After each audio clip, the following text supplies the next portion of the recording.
Hello everyone, welcome or welcome back to my channel. My name is Emily and welcome to the Astral Library. Now today I have for you my August wrap up because oh my god did I read so much this month. It's kind of insane how much I read. I'm gonna start you off with the statistics of what I read for this month. So give me a second to grab my handy dandy notebook. For August I read a total of 10 books, and I will get through those books in just a moment. Those books totaled to 4,093 pages. Of those books, the average star rating was a 3.8 stars, where I had 5 3-star books, 3 5-star books, and 2 4-star books. So overall, I did pretty good in terms of like enjoyment of reading. You know, overall it was a pretty unique and diverse reading month for me. I still read majority fantasy, which is no surprise for me. That tends to be my most read genre. But I did actually get through 2 contemporaries, which is my least read genre. And I even read a horror book, which I don't actually own too much of, despite my love for horror, as you can see by my Freddy Cougar t-shirt. So yeah, so I read a decent amount this month, and I'm really proud of myself because I didn't even think I was going to finish my magical readathon, let alone read 10 full books this month. That's insane. I did it no matter being sick, no matter having no motivations to read at points. I got it done. I did so good. Let me go ahead and show you guys what I read this month. So here's my stack of physical books that I had read this month. So I have Grandmaster Demonic Cultivation, Gemina, the Foxglove King, the Sapphire Altar, and the Final Girl Support Group. In addition,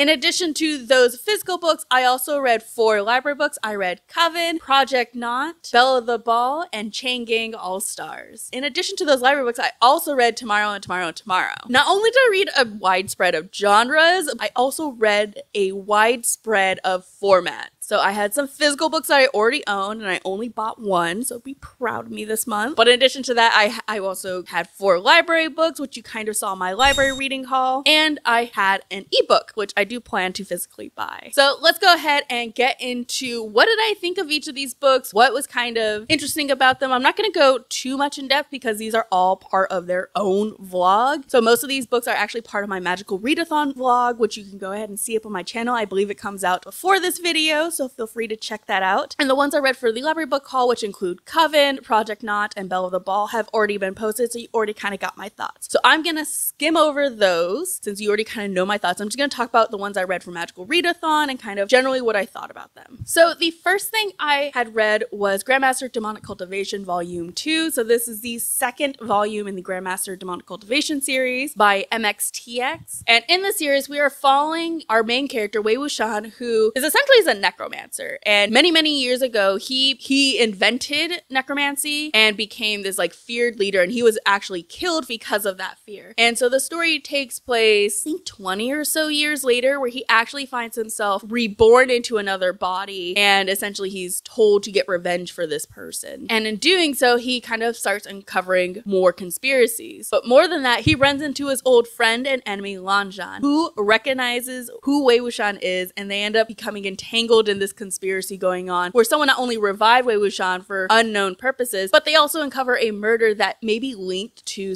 a deeper plot where someone is trying to uncover dark powers that Wei had died to keep hidden. So in the 2nd installment, I wouldn't say I had a great time reading this just because the point in the story was kind of slow, and it didn't help that I had watched the C-drama version of this called The Untamed, so I know everything that happens in the series. And it was a particularly slow part in the show, and it was equally as slow in the book. So I ended up giving this a 3-star just because I felt like I was slogging through most of it, but there were still really good moments of comedy and really cute moments between Wei and Lan, which was great. And I loved all the art that was included in this. Like, look at that cover. It's so gorgeous. The next book I have for you guys is Gemina by J. Kristoff and Amie Kaufman. This is the 2nd book in the Illuminate Files by J. Kristoff and Amie Kaufman, which is a YA mixed media sci-fi series. In this installment, we are following Hannah and Nick, who are trapped on a ship that is being invaded by outside forces, and Hannah and Nick, who weren't necessarily the closest of friends, must come and work together to not only free their friends and family, but to stop these invaders before they could kill them. And this is a book that I talked about in my mid-year freakout, how I wanted to finish it because I had set it down years ago and I knew it was gonna be fun, but I just never got to it, and oh my god. Oh my god, I'm so mad at myself. This was so good. I read this entire chunky ass book in a single sitting. It was so good. I tore through this book. I gave it 5 stars. That's how much I enjoyed myself. I had originally sat down and said, oh, I'm just gonna read a few pages tonight and I'll get to it later. I didn't. I sat on that couch and I read it all. And what equally is frustrating about this book is that I had stopped just before it got really good. If I had read a couple more pages when I first picked this book up, I would have tore through the rest of it. And it was just a great time. I really enjoy mixed media books because we get these like really pretty visuals like this, where we're getting like the incorporation of like text and image.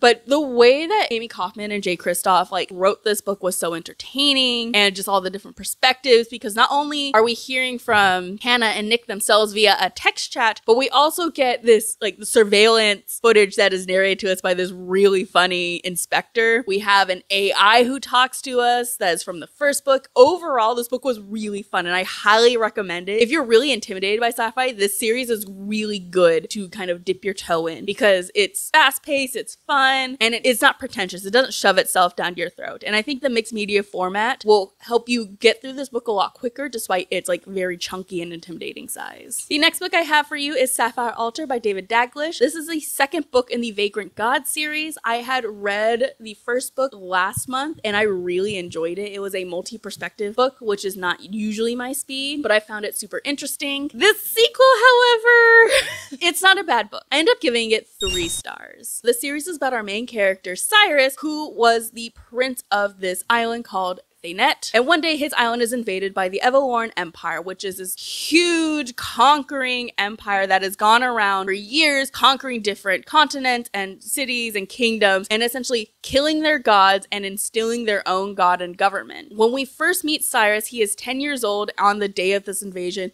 and he witnesses the Everlorn Empire slay his gods and then kill his parents before they capture and make him a captive for the next 5 years of his life until he is 15. When he is 15, he is rescued by the Rebellion, a small group aiming to take down the Everlorn Empire. And essentially, he is trained to become this assassin known as the Vagrant, or this all-powerful, deadly force that sneaks in the night and can kill any enemy. And so Cyrus is trained for 2 years to become this killing machine and to become the figurehead of the rebellion. Now, by the end of the first book, we come into some conflict between Cyrus and the rest of the rebellion, where he must decide if he is going to align himself with their beliefs and their ideals and how they're doing stuff. And so this second book is a lot of character introspection. So what made this book so slow was we are lost in a lot of characters' heads at the time. And at the end of the first book, we got this secret revealed to us, and we're kind of dealing with the aftermath in this book. But what was really annoying was we got that same secret revealed to us over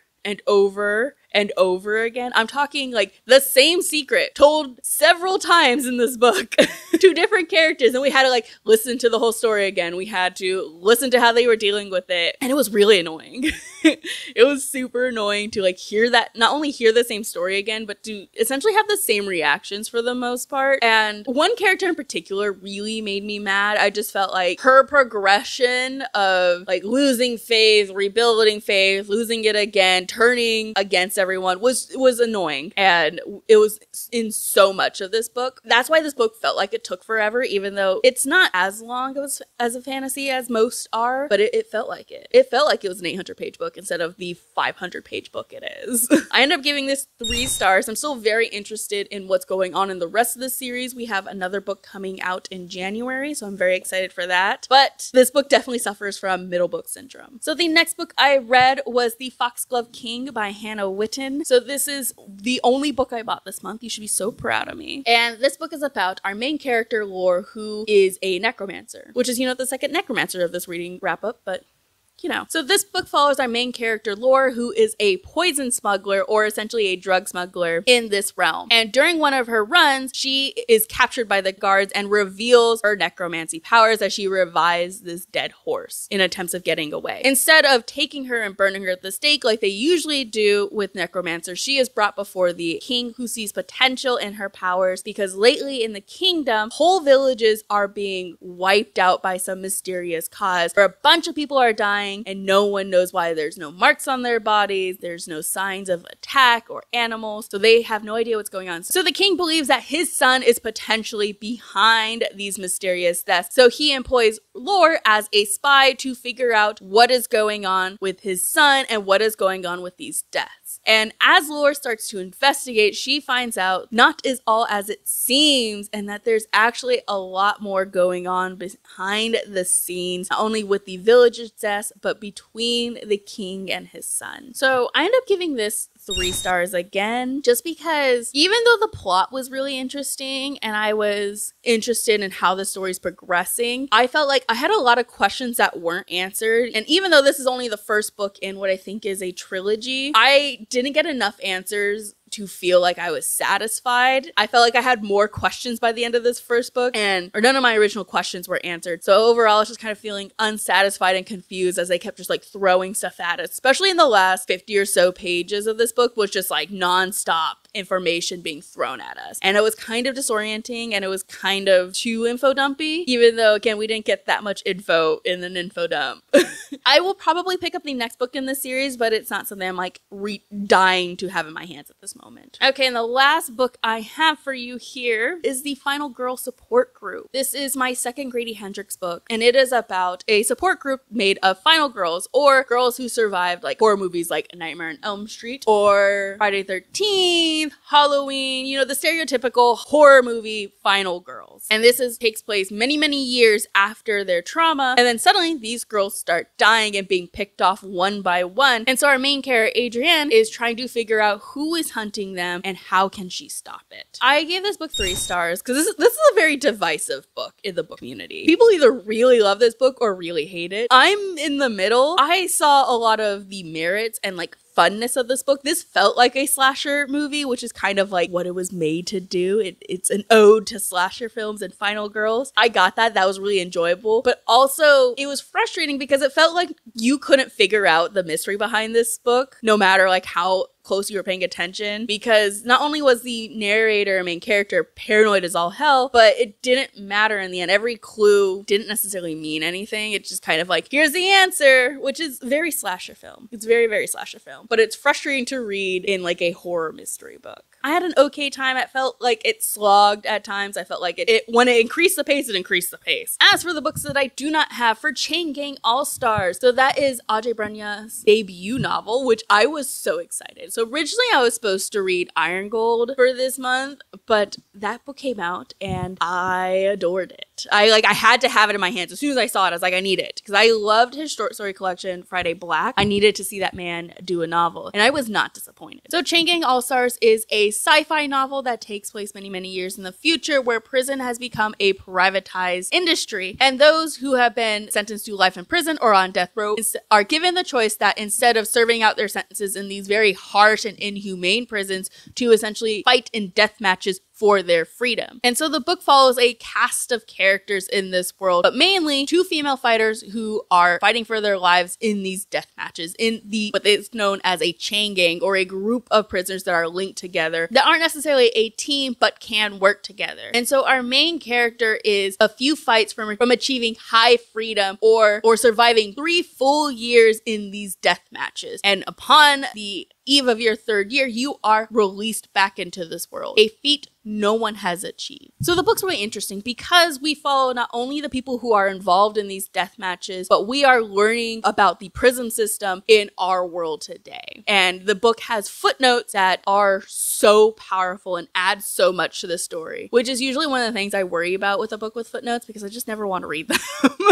It like breaks my reading focus, but these were so poignant and so integral to the story that you could not skip them. And there was one footnote that haunted me because this book is very brutal. Let me put that going forth. This book is absolutely brutal and it holds back no punches. It's devastating because it is a critique on our current prison system here in the United States. And it doesn't shy away from showing you exactly what it is. And in fact, one footnote that really kind of like almost made me put the book down just because like how emotional I got was we were witnessing a prisoner being brutalized by a couple guards and there's a footnote, and so my eyes drop to the footnote and it like calls me out for doing that. It just says, don't look away, help me, help me. And you have to go back and look at that brutalizing moment, and it was just it was such a good book. It's a really important book, and it's really masterfully crafted, and it's so I hated it. I hated it in the best way. It is not a happy book. It is not going to heal your heart. It is brutal. It is devastating, but it's also beautiful. It's viciously beautiful. And I highly recommend it, but only if you're in a good mindset. Other books I had gotten were Belle the Ball, Project Nought, and Coven, all of which I've kind of talked extensively about in my library haul reading vlog, which I'll leave posted down below if you want to check that out. But those were all graphic novels. They were super fun, and I had a great time reading them. I think Project Nought was definitely my favorite of the bunch. It was another sci-fi, and it was gay, it was cute, but it also was really hard-hitting in a way I wasn't expecting to be. And then the final book I read this month, like literally finished it last night, technically this morning, was Tomorrow and Tomorrow and Tomorrow by Gabrielle Zevin. And this is a book that has book talk and booktube in a chokehold, and I understand why. It is such a good book. It is such a good book. When I initially heard about this book, I was like, whatever, I don't care about video game books. I read Ready Player One and I hated it. I truly hated it. And so I was wary of picking up another book about video games. But then I heard it was by Gabrielle Zevin, who I did not know at the time, but was the author of AJ Ficklery. I knew in my heart of hearts that she would do me right because I enjoy AJ Ficklery. That book made me fucking cry, okay? I knew she was gonna wreck my heart in this book, and oh my god, she did. I talk about this book extensively in my reading vlog, and you can see where exactly it made me cry, and it made me very emotional. But yeah, I gave this book 4 stars. I really enjoyed how Gabrielle Zevin crafted relationships in this series, but more than that, I really enjoyed the emphasis on love in this book, and not necessarily the romantic love that we're always kind of told and pushed down our throats in society. We got real platonic love, and it was so sweet to see it, as messy as it got and as complicated as it got. I thoroughly enjoyed getting to read about it, and the book itself is really masterfully crafted. We get a lot of different perspectives. We get a lot of different styles. It is clear to me that Gabrielle Zevin had a lot of fun writing this book, but she also put a lot of thought behind it because it mimics video games, not only in the inclusion of like text and style, but also in the way of how she divided her chapters and sections in the book. It was a great read, and I highly recommend giving it a chance. All right, everyone, that concludes my wrap up for August. I got some amazing reading done this month, more than I thought I could. So that was great for me. I hope you really enjoyed this video. If you liked it, please consider leaving a thumbs up or comment down below. Let me know what were your favorite books that you read this month. I'm really interested to hear what everyone read and what they thought of it. Let me know if you had any 5 stars. Let me know if you had any 1 stars. I'm here for it all. I'm always looking for recommendations. But that's all for me today. If you want to see more content like this, please consider subscribing. I release a video every Monday and sometimes a little extra. Wink, wink, hint, hint. So subscribing helps the channel out and lets me know that you want to see more content like this. That's it for me. I will see you guys in the next video. Bye!